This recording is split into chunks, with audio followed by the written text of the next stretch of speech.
भगवान विष्णु ने शंकर भगवान के सामने प्रकट होकर एक शिवलिंग का निर्माण करा, पार्थिव शिवलिंग, एक शिवलिंग का निर्माण करा। उस शंकर के भगवान, शंकर के जो भगवान है विष्णु शिवलिंग का निर्माण करते हैं, उस शिवलिंग का नाम हरीश्वर महादेव हो गया। कौन सा महादेव है? जम के बोलो जरा, हरीश्वर महादेव। आज ये नियम है, थोड़ा ध्यान दीजिएगा। मान लो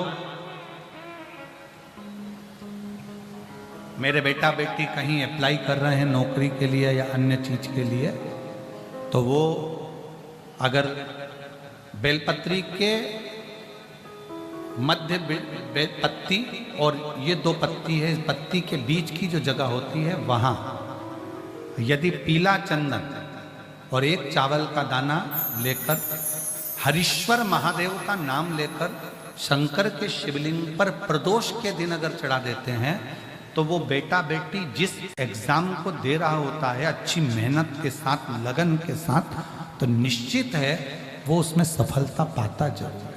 हरीश्वर महादेव, एक बार बोलो कौन से महादेव?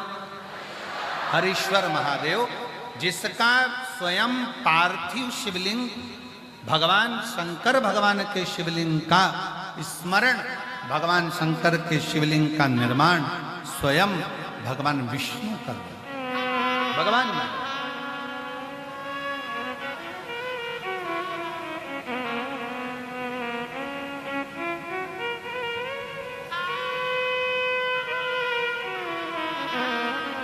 और एक और स्मरण करें, किसके लिए करा था भगवान शंकर ने? लक्ष्मी को वापस पाने, लक्ष्मी को वापस प्राप्त करने, लक्ष्मी जी को पाने के। तो मेरा निवेदन है प्रयागवासियों से और जितने शुभक्त कथा को श्रवण कर रहे हैं उनसे, कभी अगर आपको ऐसा लगता है कि हमारे बहुत दुख का समय चल रहा है और बहुत दिक्कत आ रही है, बहुत कष्ट की जिंदगी जी रहे हैं, तो मेरा निवेदन है 5 बेलपत्र समझेंगे। ये शिवलिंग जलाधारी और यहाँ जल बहने का स्थान, 5 बेलपत्र 5 स्थान। पहला अशोक सुंदरी, दूसरा माँ पार्वती जी का हस्तकमल, तीसरा भगवान शंकर का शिवलिंग, चौथा बेलपत्र जहाँ नंदी बैठा है उसका जो चरण उठा हुआ है वो स्थान, और 5वां बेलपत्र जो भी बेलपत्री का वृक्ष, आंवले का वृक्ष, बड़ का वृक्ष या पीपल का वृक्ष मंदिर के अंदर हो, उस वृक्ष के नीचे। ये 5 स्थान बेलपत्र के बताए, और 1 लोटा जल वही 5 स्थान पर थोड़ा थोड़ा समर्पित करते हुए हरीश्वर महादेव का नाम लेकर अगर हम समर्पित करते हैं तो गया हुआ धन या कोई लक्ष्मी रूट कर भी चली जाती है तो वो वापस प्राप्त होती ही है। हरीश्वर महादेव, भगवान हरीश्वर महादेव का स्मरण हमारे लिए लाभदायक है। हरीश्वर महादेव,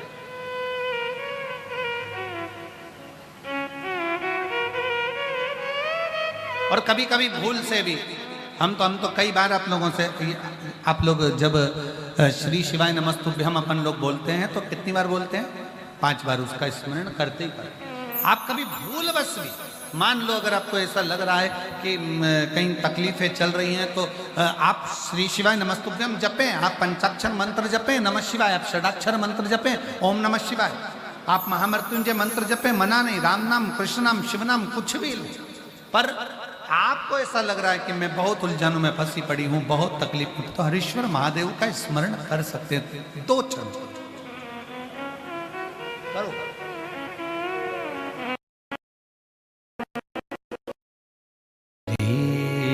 शिवाय नमस्ते, श्री शिवाय नमस्ते, श्री शिवाय नमस्ते, श्री शिवाय नमस्ते, श्री शिवाय नमस्ते, श्री शिवाय नमस्ते। आप शिव का स्मरण करें, हरीश्वर महादेव का स्मरण करें। भगवान नारायण, भगवान विष्णु, शिवलिंग का प्राकट्य, शंकर भगवान की उपस्थिति, मांगो तुम्हें क्या चाहिए? बाबा इस असुर का मुझे संहार करना है, ये श्रीदामा जो असुर है इसका संहार। ठीक है, भगवान शंकर ने अपना सुदर्शन चक्र किसका था? मेरे ओघड़ दानी, मेरे शंकर भगवान का सुदर्शन चक्र था। संहार कर दो श्रीदामा का। उसने पर स्त्री पर निगाह दी। पर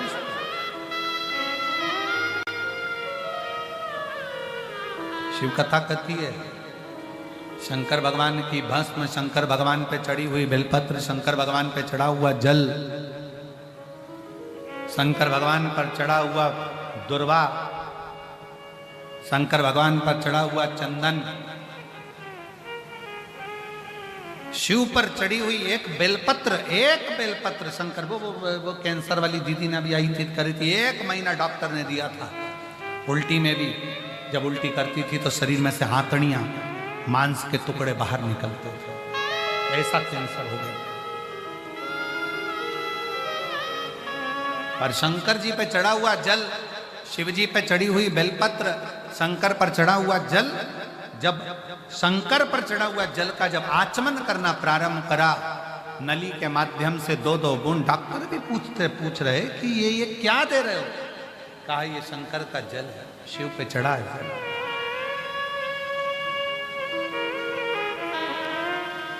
क्या प्रदान कर रहे हो? शंकर का चढ़ा हुआ जल। उसने पत्र में लिखा कि डॉक्टर भी आश्चर्य में है कि ये महिला 1.5 साल से, जिसका 1.5 महीना 2 महीना मात्र था, और वो 1.5 साल आज जीवित और खुद अब जल चढ़ाती और खुद पीती।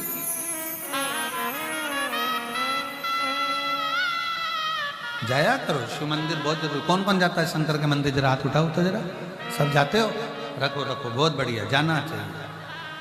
शंकर के दरवाजे जाते हो, शिव द्वारे जाते रहो, शिव की चौखट तक जाते रहो, जरूरी है। भगवान देवाधिदेव महादेव से सुदर्शन चक्र लेकर भगवान विष्णु, भगवान नारायण श्रीदामा का वध करने के लिए दौड़ पड़े। श्रीदामा का वध करने के लिए दौड़ पड़े। और श्रीदामा का जब वध करने के लिए दौड़े, श्रीदामा का वध करने के लिए जब चले, क्या देखते हैं? श्रीदामा जिस पहला असुर है श्रीदामा, पहला असुर, बहुत सावधानी से ध्यान लगाकर सुनना इस कथा को। हरीश्वर महादेव की जो कथा चल रही है इसको बहुत सावधानी से सुनो कि श्रीदामा जब प्राणों को त्याग रहा था, श्रीदामा का जब शीश कट रहा था सुदर्शन चक्र से, तब श्रीदामा उस चक्र को देख रहा था, जो चक्र सामने से आ रहा है, जो चक्र सामने से आ रहा है, उस चक्र को देख।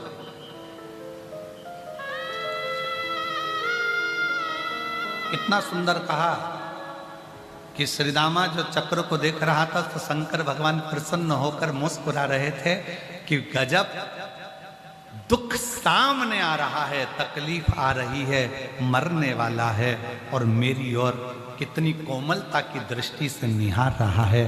शंकर जी कहते हैं, श्रीदामा तो चिंता मत करना, तुम मरेगा जरूर, प्राण जरूर छूटेंगे, पर एक फल तुझे देता हूं, आने वाले समय में तू मेरा भक्त ही बनकर जन्म लेगा, तू मेरा भक्त बनकर जन्म लेगा। शंकर के मंदिर में, शंकर के शिवालय में, शिव के द्वार पर, शंकर के मंदिर में, शंकर की चौखट पर, शिव के दरवाजे पर जब भी जाओ, दुनिया के लोग कुछ भी कहें, कोई कह रहा है कि मैं ऐसा हो रहा है, धक्का हो रही, मुक्की हो रही, ये हो रहा है, वो हो रहा है, पर शंकर के मंदिर में आप, जैसे सतुआ बाबा जी ने पहले 12 तारीख को जो माघ का स्नान था और माघ स्नान के दिन प्रशासन ने बाबा जी से कहा, बाबा जी त्रिवेणी के संगम पर इतना कथा की भीड़ और स्नान वालों की भीड़ दोनों होगी, कैसे कथा होगी, ये कथा थोड़ा लेट अवेयर करवा दो। बाबा जी बोले कि ये जो शंकर के भक्त कथा सुनने के लिए बैठे हैं, ये जो शिव के भक्त कथा सुनने के लिए आए हैं, ये भक्त निकल कर बाहर नहीं जाएंगे, ये भगवान शंकर की भक्ति में शिव को निहारते रहते हैं और शंकर को, ये शिव भक्ति में रमे रहते हैं, ये भगवान शंकर की अविरल भक्ति में रमे रहते हैं। और यही होना चाहिए।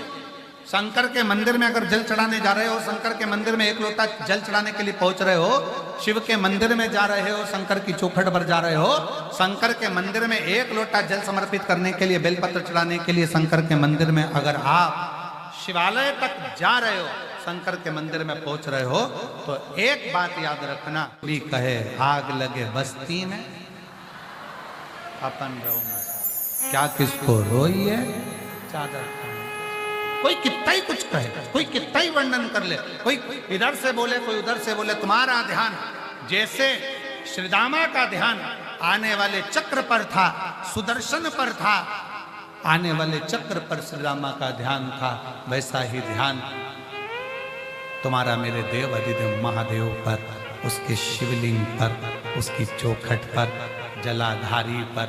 हम तो कई बार कहते हैं बेटियों, अगर डॉक्टर तुमसे कह भी दिया ना कि तुम्हारे बच्चादानी में गांठ हो गई या शरीर में गांठ हो गई, तो प्रयास करा करो। जो अशोक सुंदरी वाला जगह है, सबको मालूम है ना अशोक सुंदरी की जगह, जम के बोलो जरा, मालूम है ना सबको? शंकर के शिवलिंग के सामने जो एक मोटी सी लाइन होती है, मेरा चीजियों से निवेदन उस स्थान को थोड़ा स्पर्श जरूर करा। वो अशोक सुंदरी का जो स्थान है, वो धीरे धीरे गांठ को गला जरूर देता। शरीर में अगर गांठ है तो वो गलाएगा, गला देता। मेरी जीजियों से निवेदन, मेरे पुरुषों से निवेदन, वो अशोक सुंदरी का जो स्थान है वो साधारण है, वो स्थान सहज है। श्रीदामा के सामने सुदर्शन चक्र आया, श्रीदामा का शीश कट गया, शीश कट गया, लक्ष्मी जी मिल गई, प्राप्त हो गई। माता लक्ष्मी ने भगवान नारायण से पूछा कि आपने मुझको पुनः वापिस कैसे प्राप्त किया?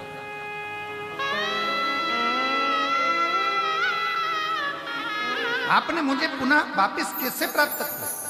अभी आपको कहा गई हुई लक्ष्मी भी प्राप्त हो सकती है हरीश्वर महादेव के शिवलिंग से। हरीश्वर नाम महादेव का ऐसा नाम है जिससे लक्ष्मी की भी आगे आप बढ़ जाए, लक्ष्मी की आगे। बोल हरीश्वर महादेव की, हरीश्वर महादेव की। हरीश्वर शिवलिंग, हरीश्वर महादेव एक ऐसा शिवलिंग जिसका नाम उच्चारण, जिसका स्मरण हमारे जीवन को सुख प्रदान करता, आनंद प्रदान करता, आनंद का दे। वो सहज नहीं है हरीश्वर महादेव, हरीश्वर। एक बार वापिस बोलो, कौन सा महादेव? हरीश्वर महादेव। श्री शिवाय नमस्तुभ्यम का जाप करते हैं जब आप और हम पंचाक्षर मंत्र नमः शिवाय कहते हैं, जब आप और हम षडाक्षर मंत्र ओम नमः शिवाय कहते हैं, जब हम उस मंत्र का स्मरण करते हैं और इतने लोगों के मुख से जब एक साथ निकलता है, तो जैसे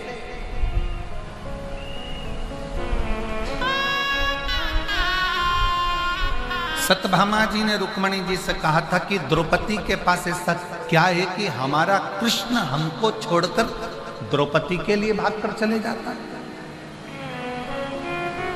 द्रौपदी से भगवान कृष्ण का संबंध क्या है?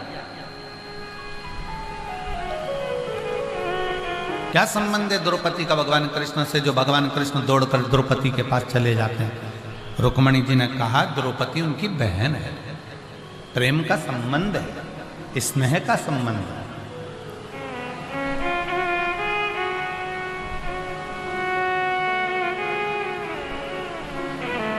हाथ कट गया था, द्रौपदी ने अपना चीर फाड़कर उस हाथ पर लपेटा था और मेरे भगवान कृष्ण ने वो चीर लाकर मेरे हाथ में दे दिया था। रुक्मणी, ये चीर लीजिए, इस चीर का एक एक धागा निकाल कर गिनना कि इसमें धागे कितने।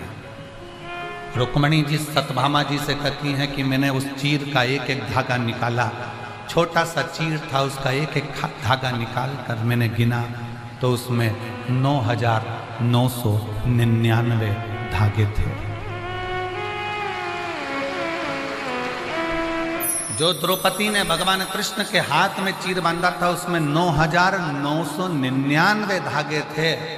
तो द्वारकाधीश कह दिए थे ये मेरी बहन है, इसने मुझे हाथ में जो चीर बांधा है, एक दिन ऐसा आएगा कि ये 9,999 धागे चुका कर आऊँगा। और जब दुशासन ने चीर खींचा तो वो 9,999 वस्त्र। सत्यभामा जी कहती है रुक्मणी से कृष्ण भगवान का संबंध क्या? तो कब बहन है, बहन है तो जरा मैं भी तो समझ के आऊं कि आधा चावल का दाना खाने के लिए बुला लेती है। याद करा और द्वारकाधीश दौड़ पड़ते हैं, ऐसा भी बहन भाई का संबंध क्या? जरा मैं जाकर देखूंगा। सत्यभामा जी चली गई, रुक्मणी जी चली गई। भगवान द्वारकाधीश जा रहे थे तो कहा हम भी आपके साथ द्रौपदी के घर चलेंगे। भगवान ने कहा चलो। भगवान द्रौपदी के घर पर सत्यभामा रुक्मणी को ले गए। द्रौपदी अपने बाल को संवार रही थी। तब उसी समय पर भगवान कृष्ण ने कहा द्रौपदी क्यों बाल संवार रही हो? तुम्हारी दो दो भाभी आई हैं, ये बाल संवारेंगे, इनको संवारने। सत्यभामा जी बोली आज बाल मैं संवारूंगा। सत्यभामा जी ने रुक्मणी जी से कहा आज इस द्रौपदी को बार बार कृष्ण को बुलाती है ना, ऐसा मजा चका कर जाऊंगी कि दूसरी बार कृष्ण को नहीं बुलाई। और सत्यभामा जी द्रौपदी जी के बाल को संवारते संवारते एक बाल जम के खींचा तोड़ने के लिए। द्रौपदी का जैसे ही बाल टूटा, टूटते से ही उसमें से आवाज आई हे कृष्ण। फिर बाल खींचा, उसमें से आवाज आई हे कृष्ण। फिर बाल खींचा, उसमें से आवाज आई हे कृष्ण। सत्यभामा जी को समझ में नहीं आया, दौड़कर रुक्मणी जी के पास गई। समझ में नहीं आता, मैं द्रौपदी का बाल तोड़ती हूं तो उसमें से हे कृष्ण की आवाज आती है। रुक्मणी जी बोली मुझको भी नहीं मालूम कि ऐसा हो क्यों रहा है। तब भगवान कृष्ण सामने आकर कहते हैं सत्यभामा जी मैं बताता हूं कि रुक्मणी के बाल में से हे कृष्ण की आवाज क्यों आ रही है। भगवान कृष्ण कहते हैं रुक्मणी जी तुम कह रही हो, सत्यभामा जी तुम कह रही हो कि मैं इस द्रौपदी के लिए दौड़कर क्यों आता हूं, उसका एक कारण है ये मनुष्य के शरीर पर 3.5 करोड़ रोम छिद्र हैं। पूरे मानव के शरीर में 3.5 करोड़ रोम छिद्र हैं। ये मनुष्य के शरीर में 3.5 करोड़ रोम छिद्र इसलिए दिए गए हैं कि दिन में 24 घंटे में एक बार 3.5 करोड़ बार मेरा नाम लेना। पर संसार का कोई मनुष्य मेरा नाम 3.5 करोड़ बार नहीं लेता। केवल एक है द्रौपदी जो 3.5 करोड़ बार मेरा नाम लेती है। केवल एक है द्रौपदी जो 3.5 करोड़ बार मेरा नाम लेती है। 3.5 करोड़ बार नाम लेती है, इसलिए उसके बाल को तुम खींच रही हो तो एक एक रोम में से कृष्ण की आवाज आ रही है, कृष्ण का नाम निकल रहा है। इसलिए मैं दौड़कर इस द्रौपदी के लिए के लिए आता हूं। भगवान शंकर की कथा कहती है 3.5 करोड़ बार हम भगवान का नाम नहीं ले सकते। हो सकता है प्रयागराज में ऐसे संत हों जो एक दिन में 3.5 करोड़ बार नाम ले लेते हो, तो उनको मेरा प्रणाम, मैं दंडवत करता हूं। और आप में भी कोई हो 3.5 करोड़ बार जो एक दिन में नाम ले लेता हो भगवान का, तो आपको भी दंडवत है, प्रणाम है। पर हम और आप 3.5 करोड़ बार घर में रहते हुए भगवान का नाम नहीं ले पाते। इसलिए शिव पुराण कहती है कि कथा के मंडप में जाकर बैठ जाओ। जब एक साथ इतने सारे शिव भक्त भगवान का नाम लेंगे, उच्चारण करेंगे, वो शब्द आपस में टकरा कर टूटेगा, करोड़ों उसके शंख हो जाएंगे और वो करोड़ों की संख्या में हमारे रोम रोम में समा जाएंगे। तो हमें 3.5 करोड़ बार भगवान का नाम लेने का पुण्य फल कथा के पंडाल में प्राप्त हो जाए। जब द्रौपदी 3.5 करोड़ बार नाम लेती है और 3.5 करोड़ बार नाम लेने पर भगवान कृष्ण दौड़ कर आते हैं, इसलिए जो पंडाल में बैठकर कथा को श्रवण करता है उसका काम सफल क्यों होता है? क्योंकि वो 3.5 करोड़ बार भगवान का नाम ले लेता है और भगवान को पुकार।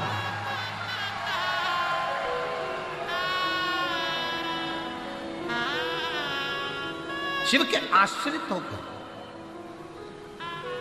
रुक्मणी जी ने जो पत्र लिखा भगवान कृष्ण के कह दिया, मैं आपको नहीं देखी हूं पर मैंने सुना है।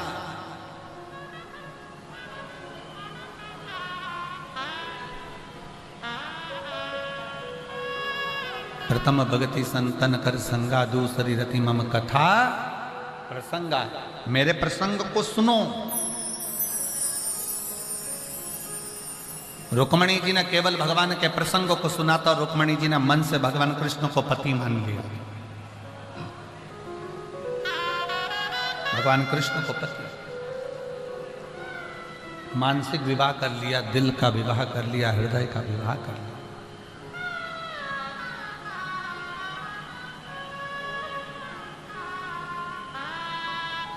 पर एक निवेदन, रुक्मणी जी ने किसी साधारण मनुष्य से दिल नहीं लगाया था। रुक्मणी जी ने वो द्वारका नाथ भगवान कृष्ण से दिल लगाया था।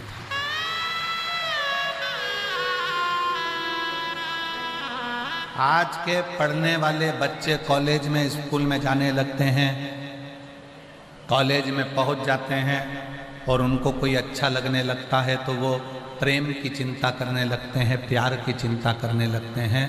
मेरा निवेदन इस व्यासपीठ के माध्यम से है, प्रेम और प्यार की चिंता ना करते हुए अपनी एजुकेशन और अपने करियर की चिंता होना चाहिए।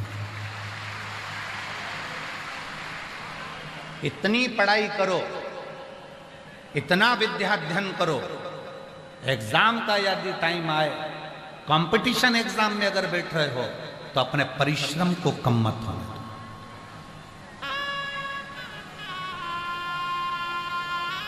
आपकी मेहनत, आपकी लगन, आपका परिश्रम आपको बहुत ऊपर तक लेकर जाए। जब आप पैदल पैदल चलकर ट्रैफिक के जाम में फंसने के बाद भी अगर पैदल पैदल चलकर अपनी मंजिल तक, शिवमहापुराण तक और त्रिवेणी संगम तक पहुंच सकते हो तो आप अपनी लगन से बहुत उन्नति कर सकते हो। अपनी मेहनत में कमी मत आने दो, अपने परिश्रम में कमी मत आने दो, अपनी लगन में कमी मत आने दो।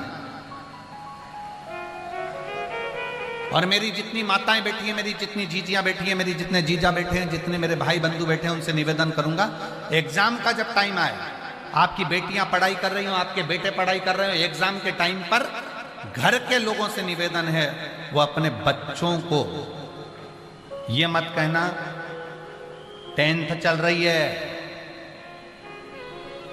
फेल हो गया तो मैं तुझे बता दूंगी, नंबर कम आए तो मैं ये कर दूंगी। नहीं, आप अपने बच्चों का विल पावर मजबूत कर कर कहो मुझे गर्व है कि तू अच्छे नंबर लेकर आएगा और उत्तीर्ण कर कर बता। मुझे गर्व है तू अच्छा नंबर लेकर आएगा और तू आगे बढ़कर बताएगा। अपने बच्चों का विल पावर मजबूत करो। आप और हम लगे रहते हैं, ये हो गया तो तुझे सोच लेना, मैं तुझे गधा चराने भेज दूंगी, ना ये करने भेज दूंगी, ना जंगल में छोड़ जाऊंगी, ना ये कर। बच्चों को कहो कि मुझे विश्वास है कि तू 12th, तू 10th, तू एजुकेशन, तू जो भी कोर्स कर रही है, कर रहा है, वो सब तेरी सफलता की सीढ़ी है, तेरी सफलता की सीढ़ी।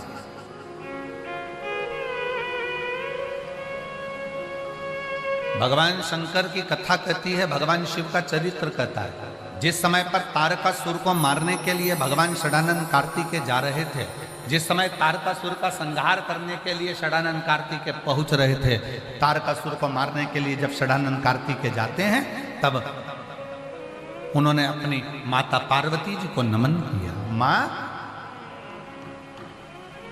माँ मैं षडानंद कार्तिकेय को मारने के लिए जा रहा हूं, तुरंत माता पार्वती जी ने रोक दिया, सुनो कार्तिक रुको, ए स्कंद, ए स्कंद रुक।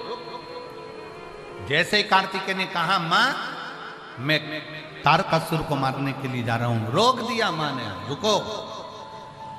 कितनी सुंदर बात एक मां कहती है, माता पार्वती कहती है रुक, थोड़ा रुक जा, रुक थोड़ा रुक जा। हाँ मां क्या बात है? दुनिया की सारी मां इस बात के लिए बहुत गौरवान्वित हो। माता पार्वती जी ने कह दिया तारकासुर को मारने के लिए कौन जा रहा है? कार्तिक कहते हैं मां मैं तारकासुर को मारने के लिए जा रहा हूं। पार्वती जी कहती हैं अब तो तारकासुर मर नहीं सकता, क्योंकि तेरे अंदर मैं शब्द आ गया। शब्द में नहीं आना चाहिए कि तुम मार रहे हो, शब्द ये आना चाहिए कि शिव की कृपा से तारकासुर मर रहा है। जहां मेरा संबोधन आ गया, जहां मैं संबोधन आ गया, जहां मैं आ गया, वहां सब कुछ समाप्त हो, सब कुछ समाप्त। जब मंदोदरी रावण को समझाती थी तो रावण बहुत चिल्ला कर कहता था तू मुझे जानती नहीं है, मैं लंका का राजा रावण।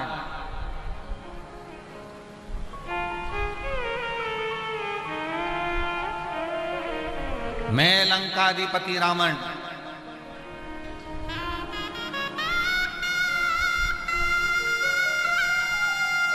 और कितना सुंदर मां कौशल्या जी ने पूछा था राम जी से, मेरे लाल तूने रावण को मार दिया?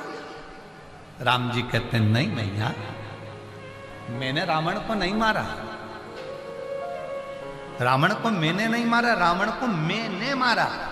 रावण जो मेरा मेरा करता था, अभिमान के शब्द कहता था, अहंकार के शब्द कहता था, वो रावण खुद अपने आप में। ये हमारी भ्रांति है कि हमारे घर को हम चला रहे हैं, दुकान को हम चला रहे हैं, परिवार को हम चला रहे हैं, कुटुंब को हम चला रहे हैं। ये सब हमारी भ्रांति। आप जितना अच्छा सोचना चालू करोगे, जितना श्रेष्ठ सोचना चालू करोगे, जितना निर्मलता का भाव अपने भीतर प्रकट करोगे, उतना उतना परमात्मा नजदीक आते चले जाएगा। शिव को पाने का सबसे सुंदर तरीका क्या है? शिव को पाने का सबसे सुंदर तरीका है अपने मन को साफ कर लीजिए। किसी के प्रति गलत बोलना नहीं, किसी के प्रति गलत सोचना नहीं, और किसी के प्रति गलत विचार लाना। हम गलत विचार लेकर आते हैं तो हमारा जीवन भी गलत होते चले जाते।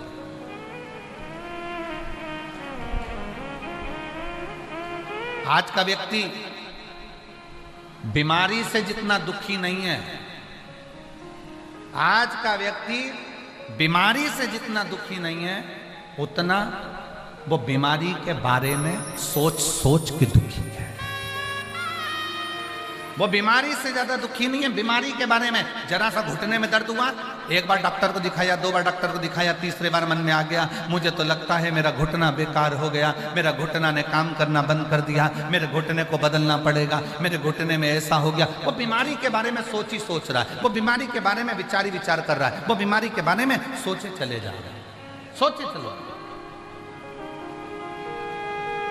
जरा सा शरीर में गठान हो गई, जरा से शरीर में गांठ हो गई, वो सोचते चले जा रहा है, विचार करते चले जा रहा है। शरीर में गांठ हो गई, चेस्ट में गांठ हो गई, पेट में गांठ हो गई, बच्चादानी में गांठ हो गई, ऐसा लग रहा है कि ये गांठ कहीं दूसरी ना निकल जाए। गांठ का जांच कराऊंगी, जाऊंगी, दिखाओ डॉक्टर को, दवाई खाओ डॉक्टर की। हम पहले भी कहते हैं कि डॉक्टर शंकर का एक रूप है, हम पहले भी कहें कि डॉक्टर शिव का एक रूप है। आप डॉक्टर को दिखाओ, दवाई खाओ, जांच कराओ, पर निवेदन इतना सा है, उस बीमारी के अगर गठान हुई है तो बहुत गलत मत सोचो कि ये बीमारी ना जाने कौन सी होगी, कहीं कैंसर जैसा रोग तो नहीं हो गया, कहीं बड़ा रोग तो नहीं हो गया। आज का व्यक्ति जितना बीमारी से दुखी नहीं है, उतना बीमारी के बारे में गलत गलत सोच के दुखी।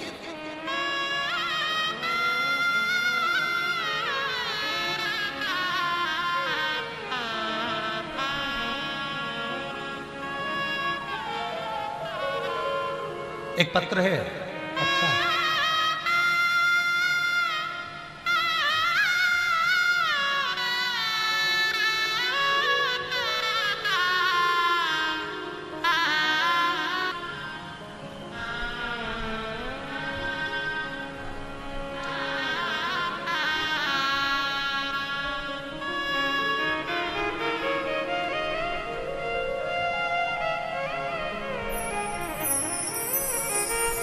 मेरा नाम जयविंद्र यादव।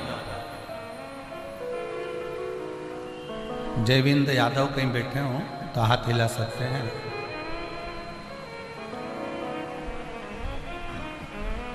निवासी गणेश प्रसाद स्ट्रीट, जनपद फरुखाबाद, उत्तर प्रदेश। मेरा मोबाइल नंबर ये है। मेरा नाम सरिता यादव है। मेरे पति जयविंद्र यादव को दांत उखड़वाने के वजह से उनके मुख में पहले सूजन आई, सूजन आकर फिर मुख में गांठ हो गई। गठान होने के कारण उनके गाल में बहुत दर्द रहने लगा, काफ़ी परेशानियां होने लगी। फिर पता चला कि डॉक्टर ने जांच करा और जांच करने के बाद कह दिया कि इनको कैंसर। अब मुंह का उनको कैंसर बताया।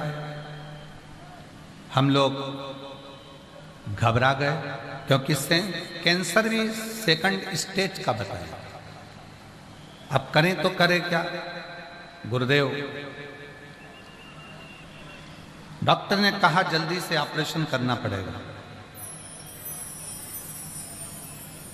अब ऑपरेशन करने की बारी आई और मुंह का ऑपरेशन भी डॉक्टर ने कर दिया। एक हॉस्पिटल में दिखाया, उन्होंने कहा कैंसर है। 2 हॉस्पिटल में दिखाया, उन्होंने कहा कैंसर है। 3 हॉस्पिटल में दिखाया, उन्होंने कैंसर है। फिर मन नहीं माना तो हमने कहा कि अब मुंबई की जांच कराई। तब किसी ने उसी हॉस्पिटल में कहा कि आप शंकर भगवान पे 1 लोटा जल चढ़ाना प्रारंभ करो, शिव जी का चढ़ा हुआ जल पीना प्रारंभ करो, 1 बेलपत्री खाना चालू करो और भेजो, फिर जांच कराओ। हमने 15 दिन लगातार शंकर भगवान पे चढ़ा हुआ जल पिया, बेलपत्र खाई और फिर वापिस कैंसर की जांच कराई तो मालूम पड़ा बाबा की कृपा से कैंसर नहीं था। समाप्त।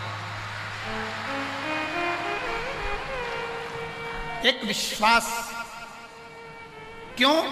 इस पत्र में एक लाइन लिखी कि गुरुजी, आप कहते हो कि बीमारी अगर आ भी जाए ना तो गलत मत सोचो, ये सोचो कि मैं अच्छा हूं। ये गठान कोई बेकार नहीं है, अच्छी हो जाएगी। पांव बेकार नहीं हुए, अच्छी हो जाएगी। हमारी अच्छी सोच हमारी बीमारी को भी अच्छा कर देगी।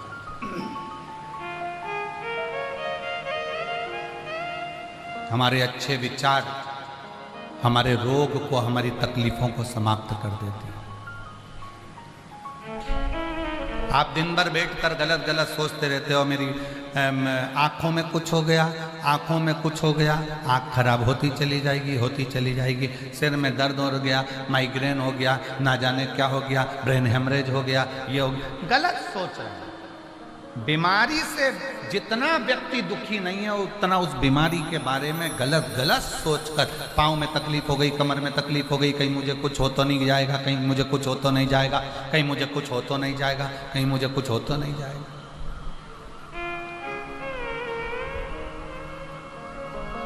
क्यों गलत सोच रहे? अच्छा सोचिए। हम पहले भी कहे कि मत बुरे कर्म कर बंदे वरना पछताएगा, भगवान की आँखों से तू बच नहीं पाएगा, तू बच नहीं पाएगा।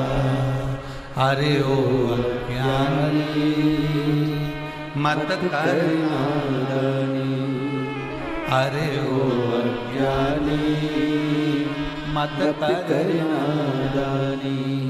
तेरे कर्म का फल भी तू ही पाएगा, जैसा किया तूने तेरे आगे आएगा। मत बुरे कर्म कर बंदे वरना पछताएगा, भगवान की आँखों से तू बच नहीं पाएगा, तू बच नहीं पाएगा। अपना अच्छा अच्छा सोच लेकर आओ, अच्छे विचार लेकर आओ, अच्छे कर्म करते चलो। अगर अच्छी सोच रख रहे हो, अच्छे विचार रख रहे हो, अच्छा कर्म कर रहे हो, तो दुनिया में किसी की सामर्थ्यता नहीं है कि कोई तुम्हारा बुरा कर दे। किसी की सामर्थ्यता नहीं कि कोई तुम्हारा बुरा कर दे। चाहे फिर कोई नींबू पटक दे, चाहे फिर कोई मिर्ची पटक दे, चाहे कोई फिर तंत्र कर दे, फिर चाहे कोई मंत्र कर दे, दुनिया में किसी की सामर्थ्यता नहीं कि कोई तुम्हारा बुरा कर दे। अगर दिल साफ है तो नियत साफ है तो परमात्मा भी देता ही देता है।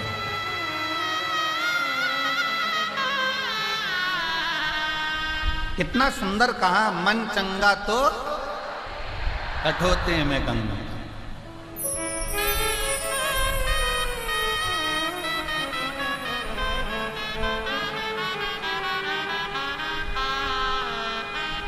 और अगर मन चंगा नहीं तो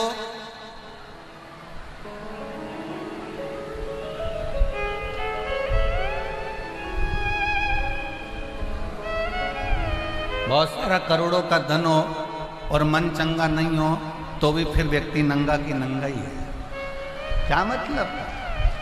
मन चंगा है तो कठोते में गंगा, और धन ऐश्वर्य वैभव बहुत कुछ है। हमने तीसरे दिन की कथा में आपको कहा था कि दाम, नाम और राम। दाम पकड़ोगे तो भी राम चले जाएगा और नाम पकड़ोगे तो भी राम चले जाएगा, और यदि राम को पकड़ लिया तो दाम और नाम दोनों तुम्हारे पास आते हैं। संपदा भी आएगी और ऐश्वर्य भी आएगा। आज दुनिया के लोगों ने परमात्मा को छोड़ दिया, आज दुनिया के लोगों ने भगवान को छोड़ दिया। जैसे ही षडानंद कार्तिकेय जी ने कहा मां मैं तारकासुर को मारने के लिए जा रहा हूं, मां ने रोक लिया। रुक रुक, षडानंद कार्तिकेय रुको, स्कंद रुको, तुम कह रहे हो कि मैंने मारा, मैं मारने जा रहा हूं? यही तो भ्रम है दुनिया का।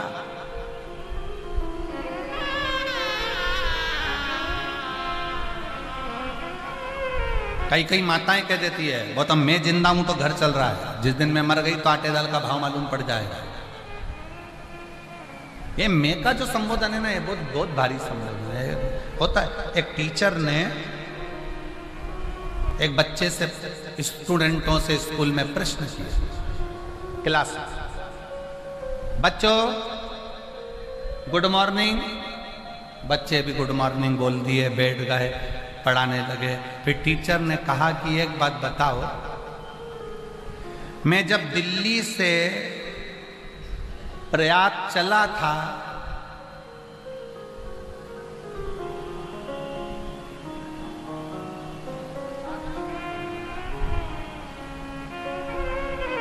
दिल्ली से जब मैं प्रयाग चला था तब मेरी उम्र 22 वर्ष थी। जब मैं दिल्ली से प्रयाग चला तब मेरी उम्र 22 वर्ष थी, तो अब मेरी उम्र कितनी होना चाहिए? अब ये कोई प्रश्न है? पर टीचर ने प्रश्न करा है, बच्चे बेचारे घबरा गए, अब क्या उत्तर दें, क्या बोलें। सब बच्चों से कहा बताओ मेरी उम्र कितनी है। एक बच्चा से खड़े होकर पूछा, बच्चे ने कहा गुरुजी ये कोई प्रश्न है क्या जिसकी हम बताएं कि तुम दिल्ली से प्रयाग चले थे तो तुम्हारी उम्र 22 साल की थी, या 50 साल के थे तो मेरी उम्र बताओ, या 60 साल के थे तो मेरी उम्र कितनी होगी?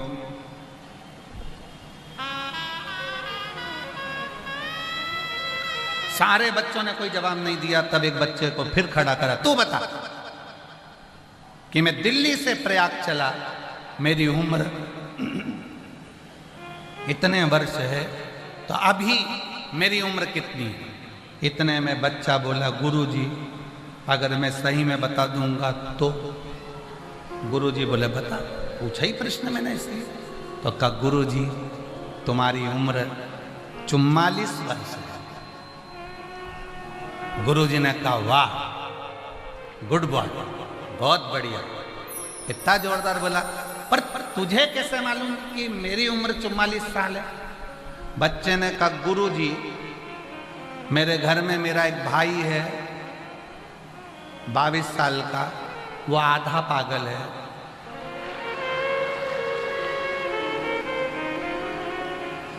और तुम्हारी उम्र 44 साल है, तुम पूरे पागल हो। आपको ही, मेरे भाई की उम्र को मैंने दुगना कर दिया। ये कोई प्रश्न है? हम भी हमारे भ्रम में जी रहे हैं। माताएं कहती हैं मैं जिंदा हूं तो घर चल रहा है, भाई कह देते हैं मैं दुकान चला रहा हूं, मैं काम कर रहा हूं, मैं मेहनत कर रहा हूं, मैं कर रहा हूं, मैं नहीं करूं तो कुछ भी नहीं हो। अगर मैं ना करूं तो कुछ ना हो, कुछ भी नहीं।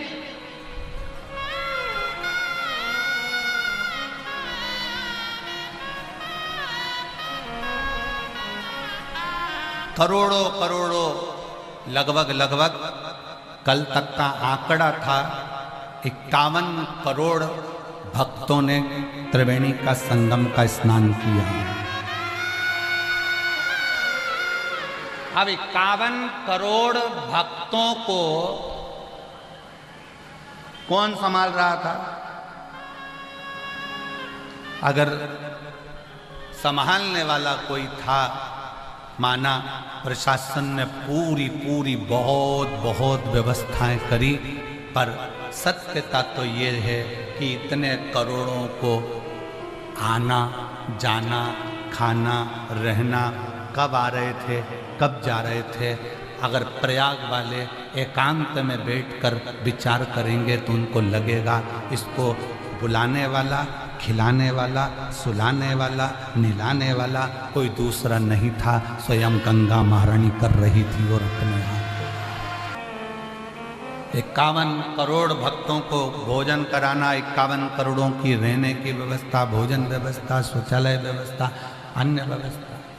और उसके बाद भी कई लोग ऐसे हैं कि दिन भर बैठकर गलतियां छांटते रहते हैं। बताओ इतनी सारी गंदगी हो गई। अरे गंदे आदमी, तू गंदगी देख ही क्यों रहा है? तू तो अच्छा देखना।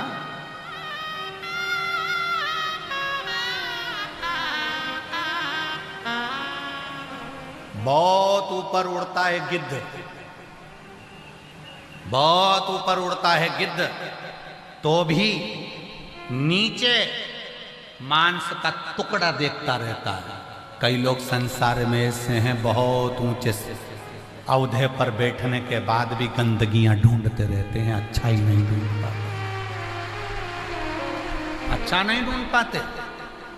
श्रेष्ठ ढूंढो, अच्छा ढूंढो।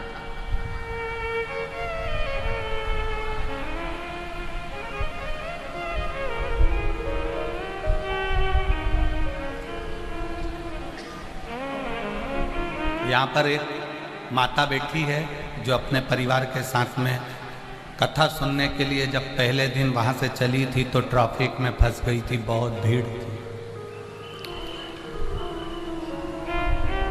हमको जहाँ हम रुके हैं सतुआ बाबा शिविर में, वहीं पर वो अपनी बात सुना रही थी। कहीं बैठी होगी तो वो खड़ी हो जाएगी कि गुरुजी हम ट्रैफिक में फंस गए, इतना भीड़। परिवार वालों ने कहा कि कितना किलोमीटर बचा है, तो कहा कि 10 किलोमीटर बचा है, पर पहुंचना बड़ा मुश्किल है। तो बच्चों ने कहा एक काम करो माँ, वापिस आ जाओ। हम और वो महिला बैठी होगी, हम लोग जब वापिस जाने का विचार करा तब हमने सोचा कि भोले बाबा, हम तो जब घर से चले थे तो 1 लोटा जल चढ़ा के चले थे कि शिव महापुराण की कथा प्रयाग में सुनेंगे। कहीं बैठी होगी तो वो हाथ हिला सकती है कि 1 लोटा जल चढ़ाकर चले थे कि बाबा हमको कथा सुनने को मिलेगी और हम कथा सुनेंगे, पर हम तो वापिस जा रहे हैं।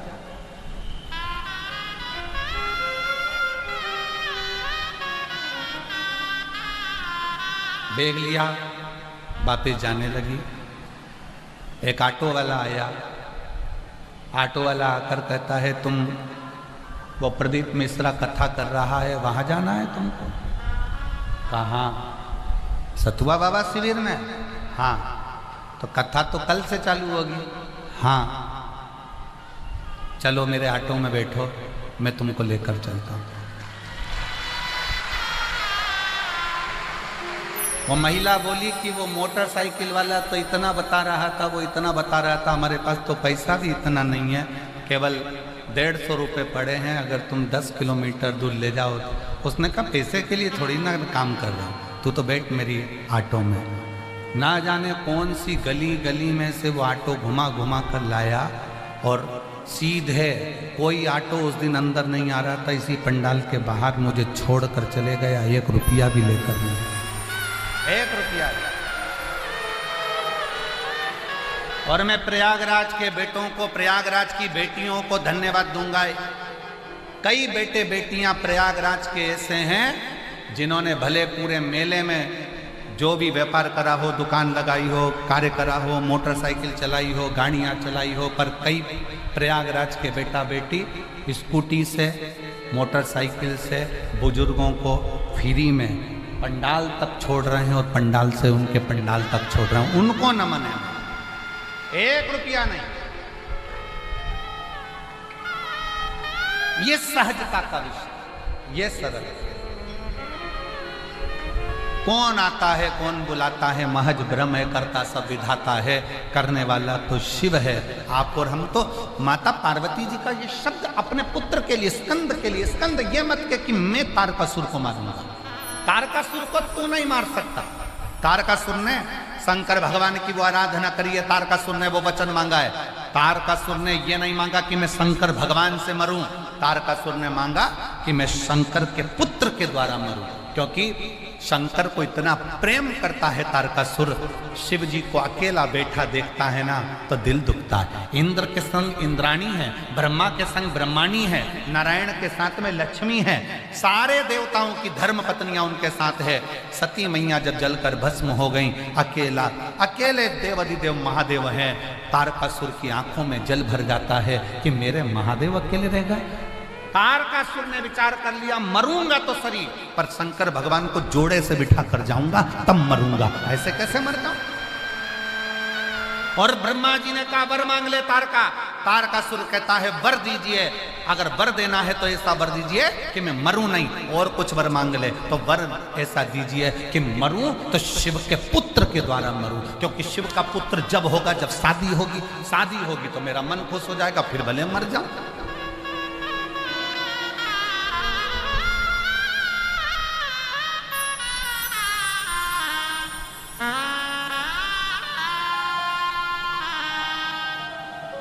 फिर भले प्राण छूट जाए। शिव से मांगा वर ऐसा दीजिए, वर मिला तारकासुर को कि वर है तेरे को शंकर भगवान के पुत्र के द्वारा मरेगा। पार्वती जी कह रही हैं अपने पुत्र षडानंद कार्तिकेय को, ना ये मत के कि मैं तारकासुर को मारूंगा, तारकासुर को तू नहीं मार सकता। तारकासुर के दिल में शिव बसा है। महाकाल के भक्त पर अगर एक उंगली उठा, एक निगाह उठाकर कोई देख ले, महाकाल के भक्त पर कोई गलत दृष्टि से देख ले, तो उसका जवाब भक्त नहीं देता, वो भस्म रमाने वाला स्वयं आकर दे। महाकाल का भक्त स्वयं जवाब नहीं देता, महाकाल का भक्त स्वयं जवाब नहीं दे पाता। महाकाल का भक्त अपशब्द कहने वाले अपशब्द कह देते हैं, ताना देने वाले ताना दे देते हैं, गाली देने वाले गाली दे देते हैं, आड़ा टेढ़ा कहने वाले आड़ा टेढ़ा कह देते हैं, पर शंकर का भक्त मौन होकर आनंद के साथ शिव भक्ति में रमा रहता है। जवाब वो दे,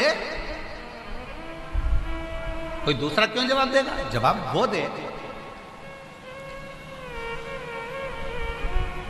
अच्छा एक बात बताओ, पति के साथ पत्नी जा रही हो, बाप के साथ बेटी जा रही हो, भाई के साथ बहन जा रही हो, जेठ के साथ बहू जा रही हो, मामा के साथ भांजी जा रही हो, ताऊ के साथ बेटी जा रही हो, और अगर रास्ते में चलते चलते कोई अपशब्द कह दे तो बहन जवाब देगी, बेटी जवाब देगी, बहू जवाब देगी, या उसके साथ में जो होगा उसका पति, उसका बेटा, उसका पुत्र, उसका भाई, उसका ताऊ, उसका मामा, जवाब कौन देगा? बेटी नहीं। जब आप शंकर की भक्ति करते हो, एक लोटा जल चढ़ाने के लिए जाते हो, शंकर को एक लोटा जल चढ़ाने के लिए जाते हो, शंकर भगवान के मंदिर में सुबह सुबह पहुंचकर एक लोटा जल जब तुम चढ़ाते हो, सुबह के समय पर जाकर जब एक लोटा जल समर्पित करते हो, उस समय से लेकर 24 घंटे हर पल हर घड़ी शंकर भगवान तुम्हारे बाप बनकर तुम्हारे साथ साथ चलते हैं। अगर दुनिया की गलत दृष्टि पड़ती है तो जवाब स्वयं काल अधिपति महाकाल देता है। जवाब कोई दूसरा नहीं देता, जवाब देता है काल अधिपति महाकाल।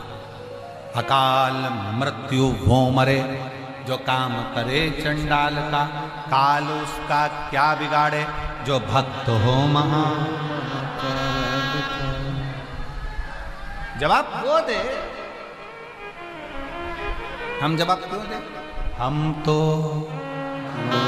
के भरोसे चलते हैं, हम तो बाबा के भरोसे चलते हैं। ये दुनिया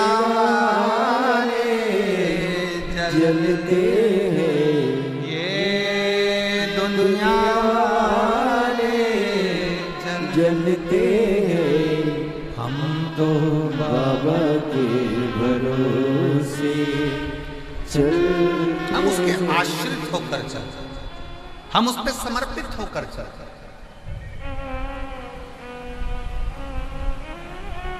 हम अगर उसके दरवाजे पर जाकर विनय कर रहे हैं, निवेदन कर रहे हैं, उससे विनती कर रहे हैं, उसकी अर्चना कर रहे हैं, उसके आश्रित, उसके आश्रित।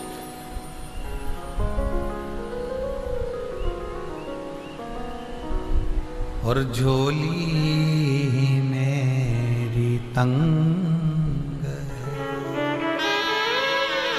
झोली मेरी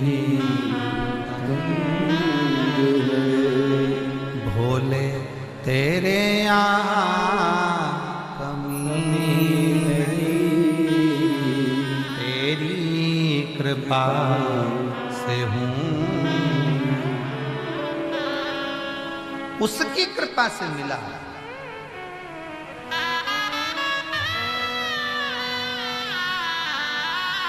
उसकी कृपा से, इसीलिए कहते हैं जो जैसी भावना लाया वो वैसा ही फल पाया, नहीं खाने से लौटाया वो मन ही मन हर्षाया।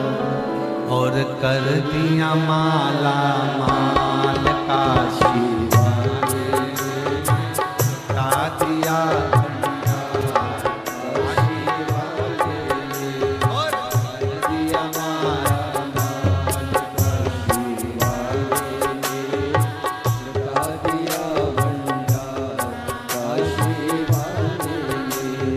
लुटा दिया भंडार काशी वाले ने, लुटा दिया भंडार काशी वाले ने, लुटा दिया भंडार काशी वाले ने, लुटा दिया भंडार काशी वाले ने। दिया माला माल काशी वाले ने, लुटा दिया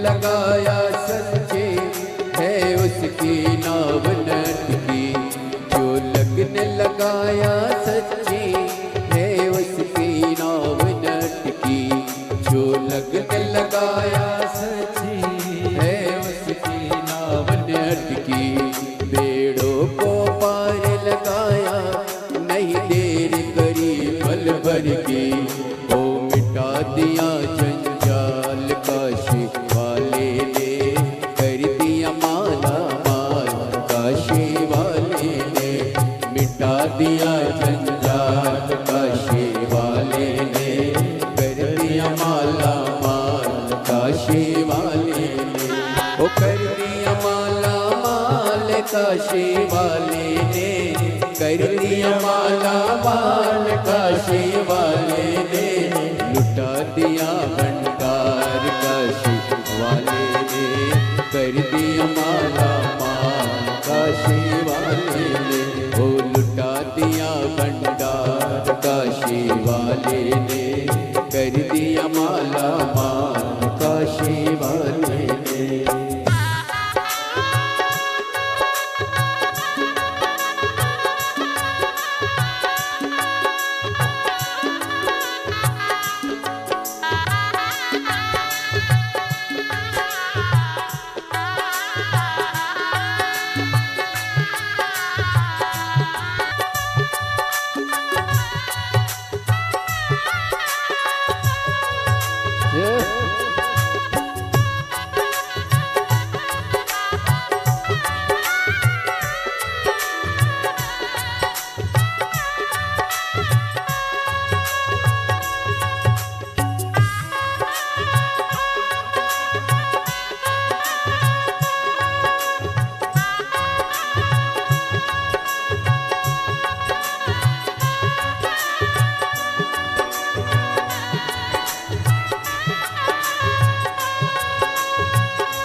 पर बैठकर भगवान देवाधिदेव महादेव से अपने मन के भाव कहिए।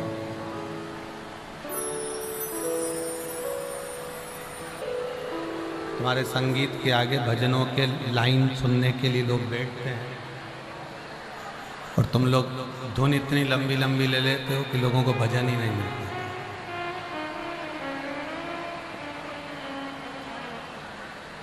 शिव कथा कर रही है, भगवान शंकर की कथा कर, दिल से हृदय से बाबा को अपने मन का भाव व्यक्त करेंगे।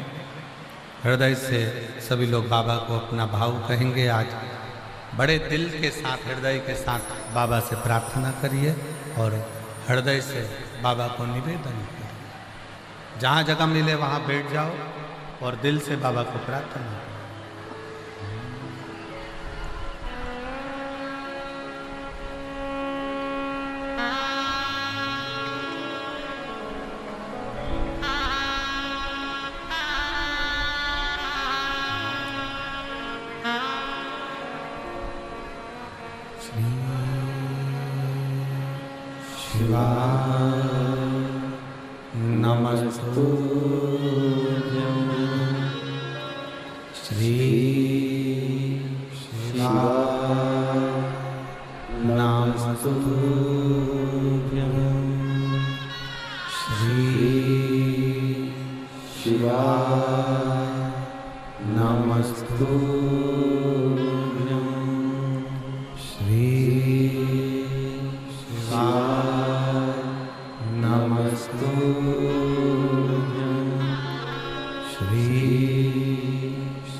दुख काटो हमारा, ओ भोला सब दुख काटो हमारा।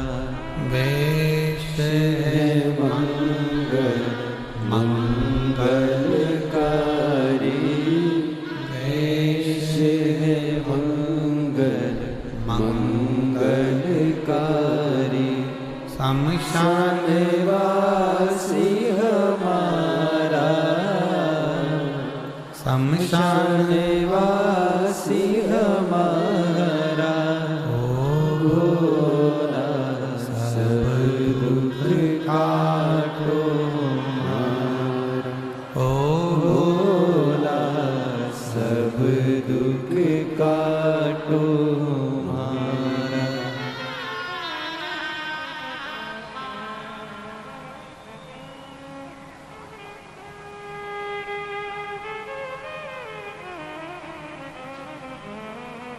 भगवान देवाधिदेव महादेव, भगवान शिव, ओगड़दानी, उत्तरकालदर्शी, कैलाशी, अविनाशी शिव की कथा कर रहे हैं।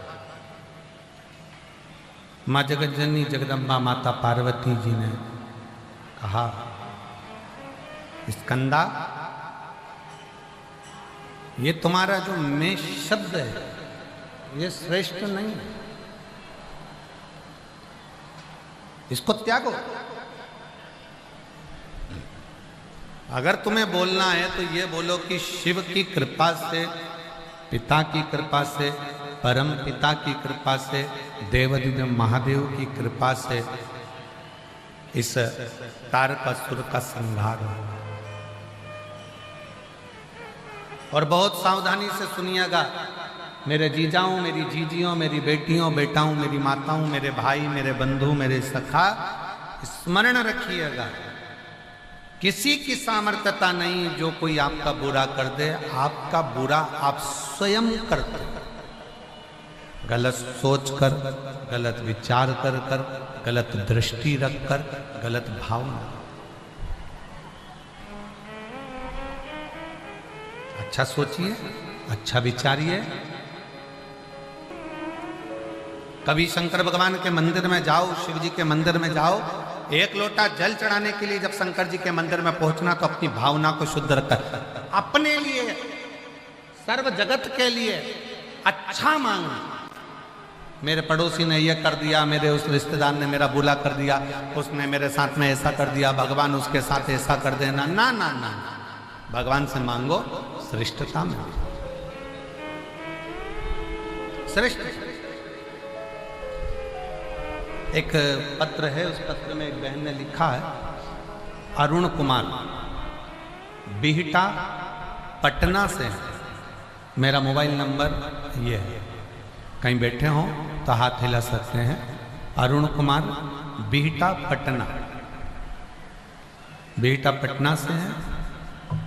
अगर कहीं बैठे हों तो हाथ हिला सकते हैं। गुरुदेव, मेरी शादी को कई साल हो गए थे पर संतान का सुख नहीं। शादी के 4 साल तक तो हमने डॉक्टर को दिखाया, 5 साल दिखाया, 6 साल दिखाया, 7 साल दिखाया, पर फिर भी संतान का सुख नहीं। डॉक्टर के अनुसार संतान हमारे यहाँ जन्म नहीं ले सकती थी, कुछ कारण डॉक्टरों ने बता दिया। डॉक्टरों ने मना कर दिया था कि तुम मां नहीं बन सकती, तुम्हारे घर औलाद नहीं है। 7 साल के बाद हमने छोड़ दिया कि अब हम मां नहीं बन सकते। लोगों के ताने भी सुनना, आप शब्द कहना।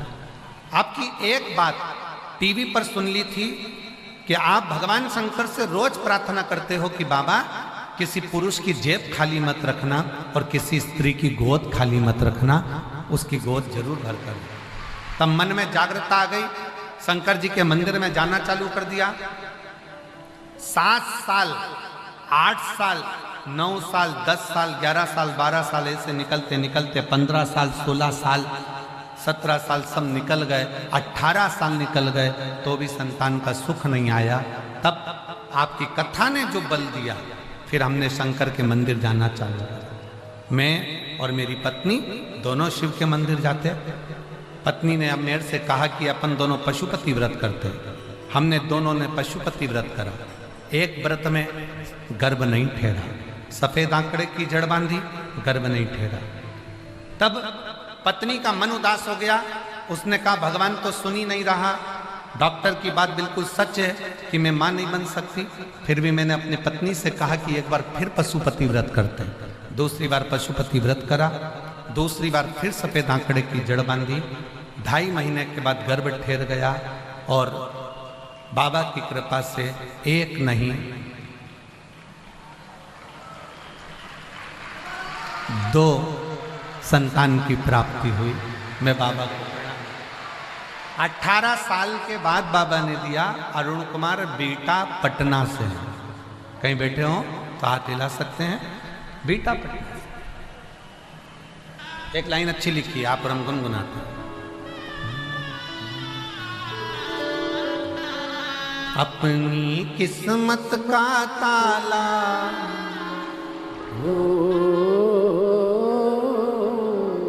अपनी किस्मत का ताला तुम खोलते चलो। श्री शिवाय नमस्तुभ्यं तुम बोलते चलो। भगवान शंकर का गुणगान स्मरण गुरुजी 18 साल के बाद बाबा ने दिया, पर दिया मैं और मेरे के संबोधन से दूर। हम और आप कुछ नहीं करने वाला तो वो स्वयं त्रिकालदर्शी, कैलाशी, अविनाशी स्वयं शिव है। मेरा आपकी कृपा से सब काम हो रहा है। करते हो भोले बाबा, मेरा नाम हो रहा है। करते हो भोले बाबा, मेरा नाम हो रहा है। भोले आपकी कृपा से सब काम हो रहा है। शिव पर आश्रित हो जाए। शंकर तारकासुर का वध करने के लिए षडानंद कार्तिकेय चले। षडानंद कोई भी कार्य करने के लिए जाओ, किसी भी काम के लिए आगे बढ़ो, सबसे पहले जिस काम के लिए जा रहे हो उसमें यह लक्ष्य बना लो कि यह काम तुम्हारा नहीं है, यह काम स्वयं देवाधिदेव महादेव का है और महादेव ही से। शंकर जाओ, केदार जाओ, करें दर्शन आप लोगों ने। नंदी भी होता है, कछुआ भी होता है। कई लोगों के मन में प्रश्न आता है, गुरुजी ये शंकर जी के मंदिर में कछुआ क्या कर रहा है? शिव जी को कछुआ प्रिय क्या? शंकर भगवान अपने मंदिर के बाहर कछुए को इसलिए रखते हैं क्योंकि कछुआ जब दुनिया के लोग परेशान करते हैं ना, तो कछुआ अपनी इंद्रियों को समेट लेता है, मौन होकर पड़ा रहता है। जब दुनिया ताना दे, गाली दे, आप शब्द कहे, पलट कर कुछ मत बोलो, मौन होकर बैठ जाओ, क्योंकि दुनिया का सबसे बड़ा आभूषण है मौन रहना। चुप रहो, चुप रहो। और कछुआ जिसको एक बार आप घुमा दो और दूसरी दिशा में चला दो, थोड़ी दूर चलकर कछुआ वापस उसी दिशा में चलेगा जिस दिशा में वो पहले जा रहा था। जिस दिशा में वो पहले जा रहा था उसी दिशा में कछुआ चलता है। घुमा दो, रास्ता बदल दो उसका, स्थान बदल दो उसका, परंतु फिर वापस उसी दिशा में जाएगा जिस दिशा में वो चलता था। शिव महापुराण में शंकर भगवान के सामने कछुआ इसलिए रहता है कि शिव कहते हैं अपनी मंजिल पर जाना है और अपने लक्ष्य को पाना है तो चलते जाओ, कोई दिशा बदल भी दे फिर पलट जाओ और अपने लक्ष्य की ओर बढ़ते जाओ। तुमने सोच लिया मकान खरीदना है मतलब मकान मिलेगा जरूर, जमीन खरीदना है मतलब जमीन मिलेगी जरूर, डॉक्टर बनना है मतलब तुम्हारा परिश्रम अगर प्रबल है तो तुम डॉक्टर बनोगे जरूर, इंजीनियर बनना है तो इंजीनियर बनोगे जरूर। थोड़ी लगनता, थोड़ी, फिर वही बात कहेंगे, थोड़ी मेहनत हाथ की, बाकी कृपा भोले नाथ की। थोड़ी मेहनत हाथ की करिए और बाकी की कृपा भोलेनाथ की। कौन काम है जो नहीं हो सकता?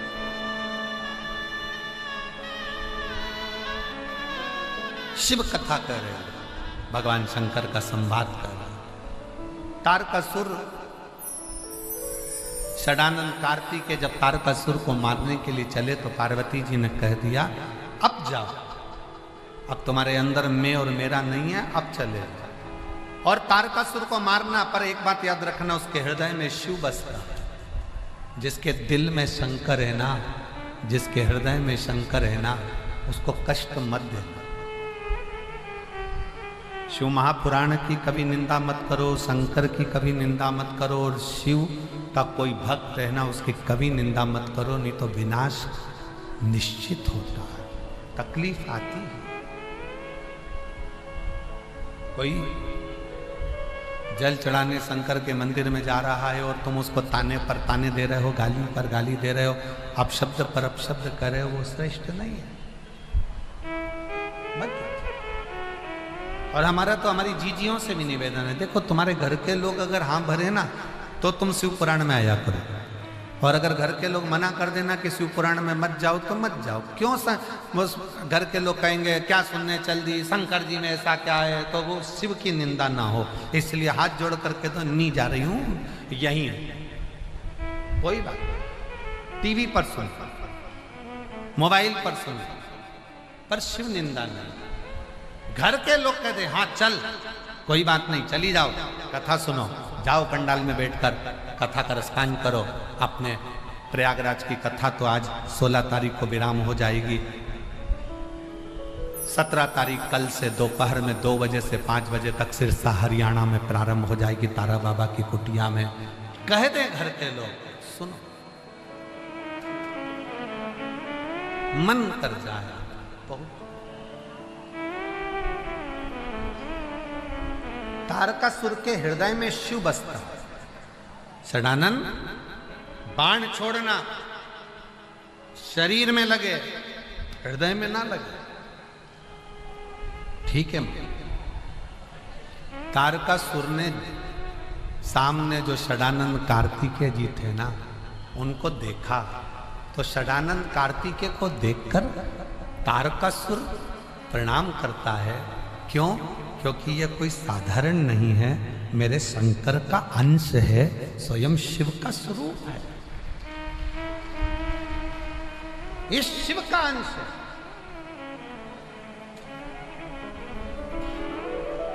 ये शंकर भगवान का एक स्वरूप है। प्रणाम किया, नमन किया।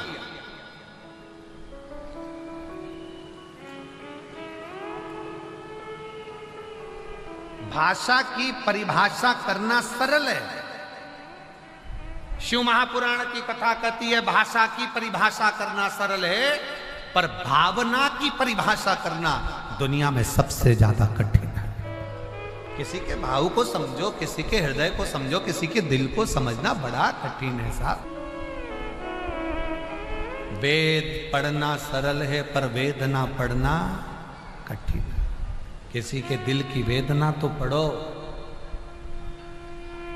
कहने वालों ने कहा कि वेद पढ़ो, मना नहीं, पढ़ो, पर वेदना भी पढ़ो कि किसी के दिल में कितनी चोट है, कितना गम है उसके अंदर, कितना दुख है उसके अंदर, कितना दर्द है उसके अंदर। ये इतनी लाखों की संख्या में आप लोग जो कथा सुनने के लिए धूप में, चिलचिलाती हुई धूप में, कड़कती हुई धूप में सिर पर कपड़ा डाल डाल कर बैठे हो ना, साधारण नहीं हो भाई।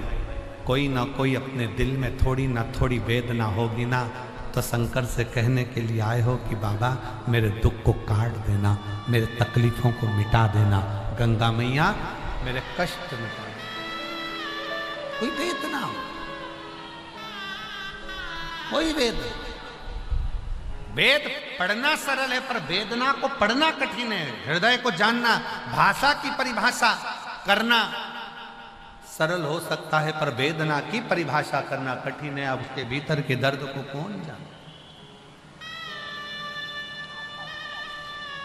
कौन? इसलिए मेरी जीजियों, मेरे जीजाओं, मेरी बेटियों, बेटाओं, मेरी माताओं से निवेदन है कि शंकर के मंदिर में जाना ना तो व्यर्थ की चर्चाएं ना कर कर, जैसे शिव महापुराण के कथा के पंडाल में आप इतना बड़ा प्रयाग का मेला होने पर, इतना लाखों में भीड़ होने पर भी आपके इस पंडाल के अंदर आप एकदम मौन होकर बैठते हो शांति से, शायद दुनिया का पहला कोई पंडाल होगा इस मेले का जिसमें इतने साइलेंट से बैठकर आप कथा का रसतत्व ग्रहण। कई लोगों को तो आश्चर्य लगता होगा कि इतने लाखों में जनता और उसके बाद भी मुख से आवाज नहीं है, एकदम चुप, धूप पड़ रही है, बैठे हैं और कथा का रसतत्व सुन रहे हैं। ये क्या है? आश्चर्य।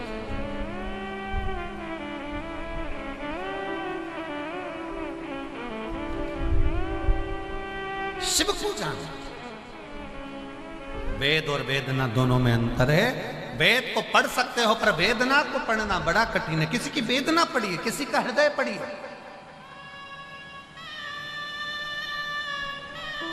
पढ़ो। और हमने एक बात पहले भी कही, आज फिर इस कथा का जो विराम दिवस चल रहा है कथा का, उसमें फिर एक बात कहेंगे। किसी को कुछ देने से पहले अपने परिवार, अपने घर, अपने मोहल्ले, अपनी सोसाइटी, अपनी कॉलोनी में देखो, अगर कोई को शिक्षा की जरूरत है ना, उसके स्कूल की फीस भरने की जरूरत हो ना, तो पहले उस बच्चे को अच्छी एजुकेशन दिलाने का प्रयास करो।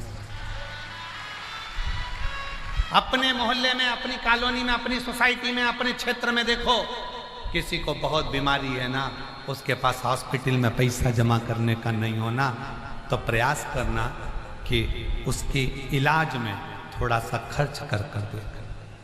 खर्च मत दो किसी को भी, आप अपने हाथ से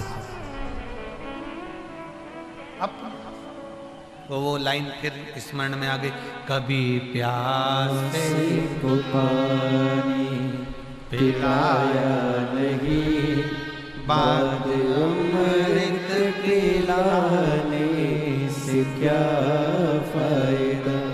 कभी गिरते हुए को उठाया नहीं, बाद आसने से क्या फायदा। क्या अपने घर में जहां रह रहे हो, अपने परिवार में जहां रह रहे हो, अपने कुटुंब में जहां रह रहे हो, वहां की रहने वालों की भी वेदना को समझो, उनको भी समझो।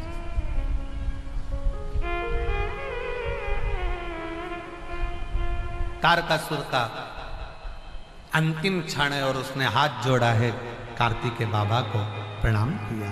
षडानंद कार्तिकेय मुस्कुराकर जब वो प्रणाम कर रहे थे, कार्तिकेय दिल से नमन कर रहे थे, क्योंकि आप मेरे पिता को अपने दिल में बिठाते हो, शिव को दिल में बिठाते हो। शंकर भगवान का कोई दुश्मन नहीं है।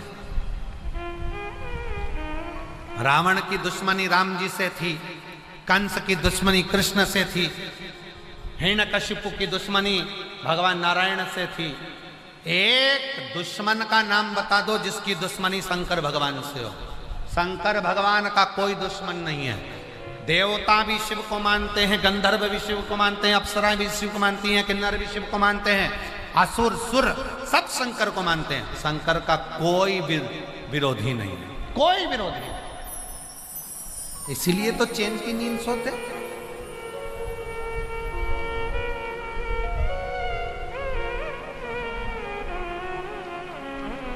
शिव का कोई विरोधी नहीं,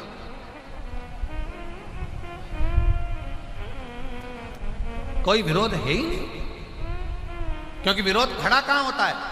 स्वर्ग में बहुत वैभव है तो विरोध खड़ा हो सकता है, ब्रह्मलोक में बहुत कुछ है तो विरोध खड़ा हो सकता है, इंद्रलोक में बहुत कुछ है तो विरोध खड़ा हो सकता है। कैलाश धाम पर है क्या? क्या है कैलाश धाम का? केवल शंकर भस्म चढ़ी है, गंगा मस्तक चढ़ी है, चंद्र लगा हुआ है, रुद्राक्ष की माला गले में पड़ी हुई है और भगवान की भक्ति में रमे हुए हैं। दुनिया के लोग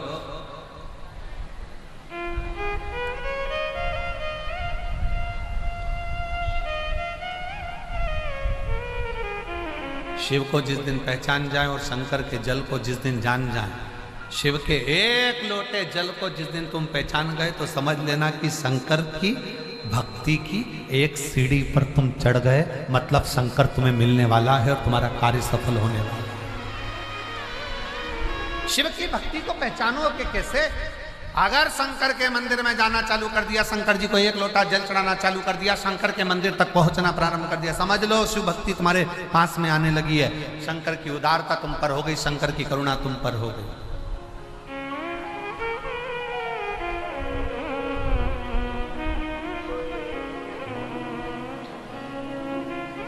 होई जाए जो काशी में मेरा पेगा मले जाना, कोई जाए जो काशी में मेरा पेगा मले जाना। ये कहना डमरू वाले से तुम्हारी याद आती है, ये कहना डमरू वाले से तुम्हारी याद आती है। मैं खुद तो आ नहीं सकता, मेरा पैगाम ले जाना। कोई जाए जो काशी में मेरा पैगाम ले जाना। शिव को याद करते रहो, शिव की भक्ति करते रहो। जिस दिन एक लोटा जल चढ़ाना आप शंकर के मंदिर में जाना चालू कर दो, जिस दिन शिव के मंदिर में रोज प्रतिदिन तुम्हारे घर का जल शंकर के मंदिर में जाने लगे, समझ लेना कि अब शंकर भगवान ने तुम्हारा हाथ पकड़ लिया है और तुमको पार करेगा और मंजिल तक पहुंचाएगा। बोल बम का नारा है। अच्छी जम के बोलो जरा, आवाज जरा जोरदार आना चाहिए। बोल बम का नारा है, सारी समस्या का हल।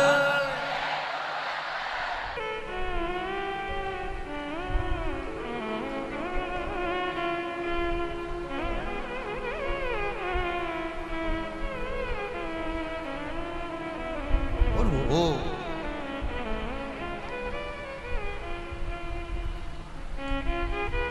शिव की भक्ति, शंकर भगवान की लगन, स्मरण, शिव तत्व भीतर।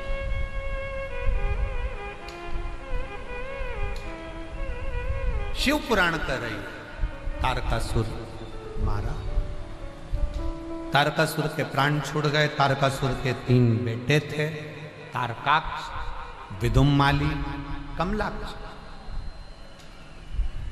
तीनों को लगा अगर हम अभी देवताओं से विरोध करेंगे तो मारे जाएंगे, क्योंकि हमारे पास में इतना बल नहीं है, तो क्यों ना कुछ बल एकत्रित किया जाए। अर्चना, भगवान की भक्ति करी, खूब तप करा, खूब तप।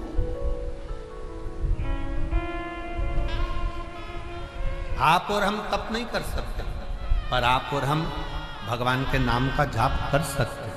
इसलिए घर में जब फ्री रहा करो, काम करो, दुकान हो, व्यापार हो, गाड़ी हो, घर हो, सबके ऊपर लिख दो श्री शिवाय नमस्ते। जब फ्री रहो स्मरण करते रहो, श्री शिवाय नमस्तुभ्यं श्री शिवाय नमस्तुभ्यं श्री शिवाय नमस्तुभ्यं श्री शिवाय नमस्तुभ्यं। जब मन कर जाए तब तारकासुर के 3 बेटे तारकाक्ष, विदुम्माली, कमलाक्ष की तीनों ने विचार करा कोई बल एकत्रित करा जाए। बल इकट्ठा करा, ब्रह्मा जी से वर मांगा हमारे प्राण ना छूटे। ब्रह्मा जी बोले ये हो नहीं सकता कि तुम मरोगे नहीं, मरना तो पड़ेगा, पृथ्वी पर जन्मे हो तो मृत्यु तो आएगी।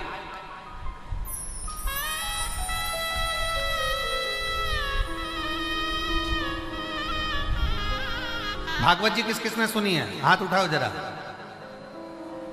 कितने? सबने सुनी है? रख लो हाथ। जब राजा परीक्षित सुखदेव जी महाराज से मिलने के लिए जा रहे थे, जब उनको श्राप लग गया था कि 7वें दिन तक्षक नाग के डसे से मृत्यु होगी, असली गुरु को ढूंढने जा रहे थे। 350 गुरु मिले थे।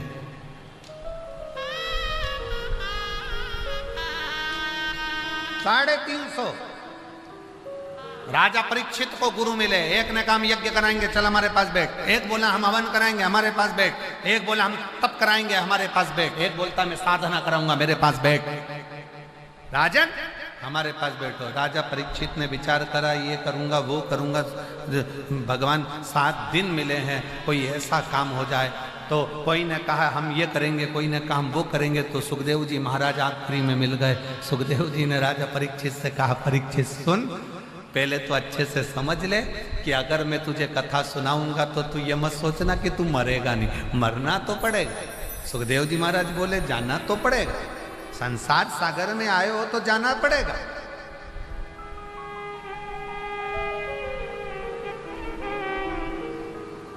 मेला और झमेला से बाहर निकलोगे, जाओ। अब आज आप लोग ये कुंभ के मेले में आए हो, कुंभ के मेले में कथा सुन रहे हो, कितनी लाखों की संख्या में आए हो। 7 दिन रहकर अपने बैग का ध्यान रखा, बैग को सिराने रख रख के सोए, चप्पल का ध्यान रखा, सामान का ध्यान रखा, पानी की बोतल का ध्यान रखा, सब चीज का ध्यान रखते रखते रखते रखते और अपनी जगह का भी ध्यान रखा। और नहाने गई तो पड़ोसी को बोल के गई मेरी है, नहाने गई तो बोल कर गई ये मेरी है।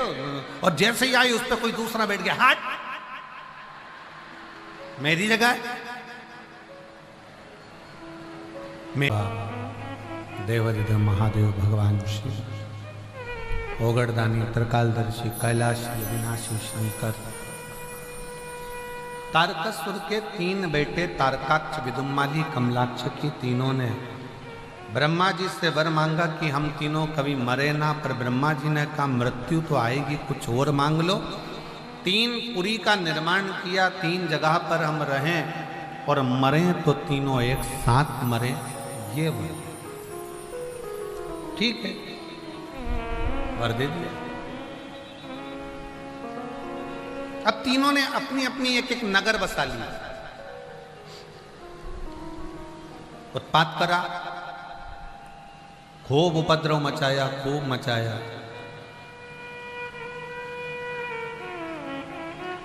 और समय ऐसा आया कि देवताओं ने भगवान शंकर से कहा भोले बाबा कुछ कृपा ऐसी कर दो कि ये तारकासुर के तीनों बेटे मर जाए, और इनको मारने वाला कोई दूसरा नहीं होगा, वो केवल आप ही मार सकते। इन तीनों ने वर पाया है कि तीनों मरेंगे तो एक साथ मरेंगे। ठीक है, शिव जी ने कहा एक काम करो, मैं नंदी का रूप लेता हूं, एक बड़ा नंदी बनता हूं और तुम सब पशु बनो, मैं तुम्हारा पति बनता हूं। शिव जी का एक नाम हो गया पशुपति। देवता सब पशु बन गए, शंकर भगवान उनके पति बन गए। सबको देवताओं को 33 कोटि देवों को ले लेकर आगे भाग रहे थे। सब भवनों में प्रवेश कर कर उनको एक जगह पर एकत्रित करना और उनको अपन मार देंगे। सब की सब एक जगह एकत्रित हो गए। सब भगवान नंदी का रूप लेकर जैसे ही तारकाक्ष, विदुम्माली और कमलाक्षकी को मारने लगे तो कमलाक्षकी नीचे से निकलकर शंकर भगवान का जो नंदी रूप था उसका सिर काट देते। शीश नेपाल में जाकर गिरता है जहां भगवान पशुपतिनाथ के रूप में पूजा जाता है। धड़ केदार में जाकर गिरता है, केदार की भूमि शिव केदारेश्वर हो जाता है। शिव जी को लगा अगर ये आज नहीं मरा तो कभी नहीं मरेगा। शंकर भगवान अपने असली स्वरूप में प्रकट हो गए, त्रिशूल लिया हाथ में और तारकाक्ष, विदुम्माली और कमलाक्ष की तीनों का संहार करने के लिए आतुर हो। तीनों का संहार करना, और जैसे ही मारने के लिए आतुर हुए, तारकाक्ष, विदुम्माली, कमलाक्ष की तीनों उपद्रव करते हुए सम्मुख में आए। तीनों ने एक साथ प्रहार करा। शंकर भगवान ने तारकाक्ष, विदुम्माली को तो त्रिशूल से और कमलाक्षकी को त्रिशूल के पीछे के नोक से मार, तीनों के प्राण चले गए। शिव जी का एक पाशुपत्य अस्त्र होता है, शिव जी का एक पाशुपत्य व्रत होता है। दुनिया में ये व्रत बड़ा छुपा हुआ था।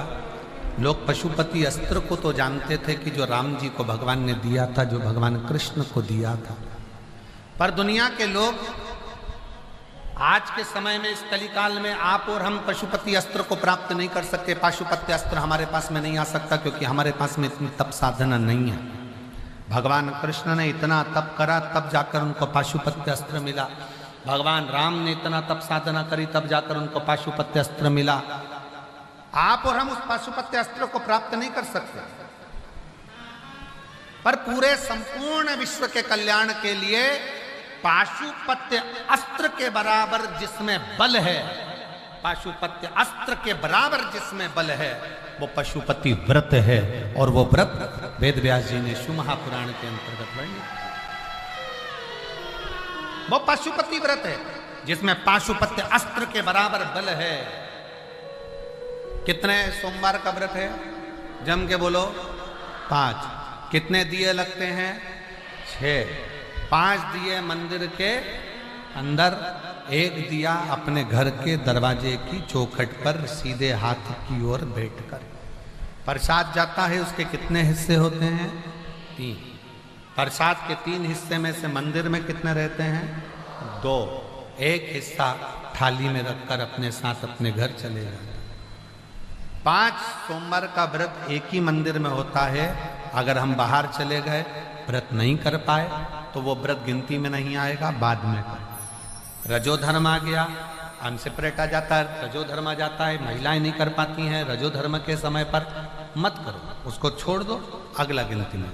घर में कोई सूतक सावड़ लग गया, सुआ सावा रख गया, छोड़ दो, फिर अगला गिनती में। पर व्रत करना है 5। 3 कर दिया, चौथे व्रत में तुम कहीं चले गए, कोई काम अड़ गया, कहीं पहुंच गए, कोई बात नहीं, दूसरा आके कर लेना, पर करना उसी मंदिर। 5 व्रत का पशुपति व्रत है।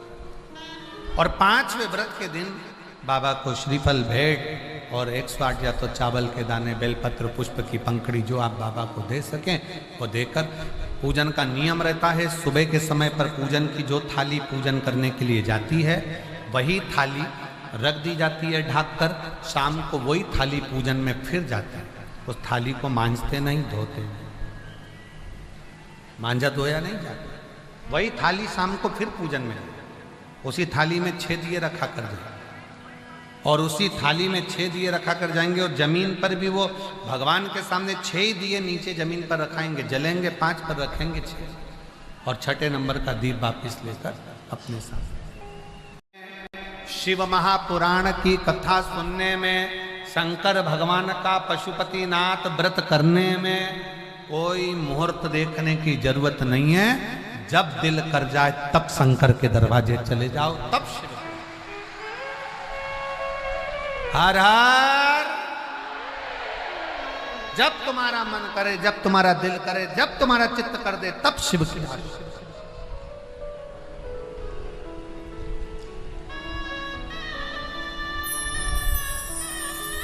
तुम्हारा मन जिस दिन कर जाए, सोमवार व्रत करने का मन करे तुम्हारा मन हो गया कि मेरे को करना है, ये नहीं देखना कि कब सोमवार चल रहा है, क्या सोमवार, नहीं, मन हो गया कर, चित्तवृत्ति में आ गया कर। शिव कथा कर रही, भगवान शंकर का संवाद कर रहा है,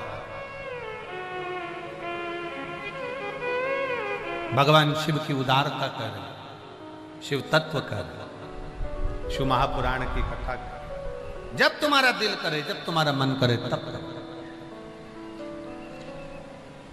और शंभु शरण पड़ी मांगू घड़ी रे घड़ी दुख काटो दया करी दर्शन आपको शंभु शरण पड़ी मांगू घड़ी रे घड़ी दुख काटो दया करी दर्शन आपको। आज एक बात और स्मरण में रखें, पशुपति व्रत जिस दिन तुम्हारा रहे उस दिन शंकर जी पे चढ़ी हुई बेलपत्र को नहीं लाना।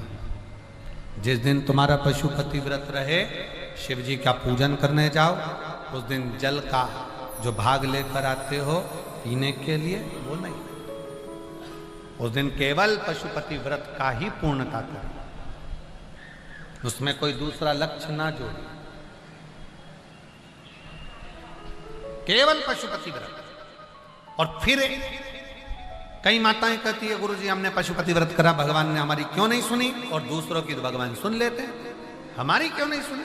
तो एक निवेदन है, जो कढ़ाई में या भगोनी में या पात्र में जो तुम मीठे का प्रसाद बनाते हो, वो प्रसाद पूरा की पूरा थाली में लेकर या जो भी का पात्र में लेकर मंदिर जाया करो, पूरा की पूरा। कई लोगों की आदत रहती है, आधा बच्चों के लिए कढ़ाई में छोड़ देती हूँ, आधा लेकर चली जाती हूँ, तो प्रसाद का मान 2 हिस्सा हो जाता है, इसलिए वो प्रसाद फिर मान्य नहीं है। बनाओ उतना जितना तुम्हें मंदिर में लेकर जाओ, उसका आधा हिस्सा कढ़ाई में छोड़ना नहीं है, भगोनी में नहीं छोड़ना। खीर अगर बनाई गई है पात्र भरकर, तो वो पात्र भरकर ही जाएगी। हलवा बनाया है पात्र भरकर, तो वो पात्र भरकर ही जाएगा। जितना तुमने बनाया है वो पूरा की पूरा जाएगा। और कई माताएं आधा बनाया इतना और उसमें से आधा घर पे छोड़ दिया बच्चों के लिए, आधा लेकर चली गई, 2 हिस्से पर मंदिर में कर दिया, 1 हिस्सा लेकर आ गई। ना ना, ऐसा है।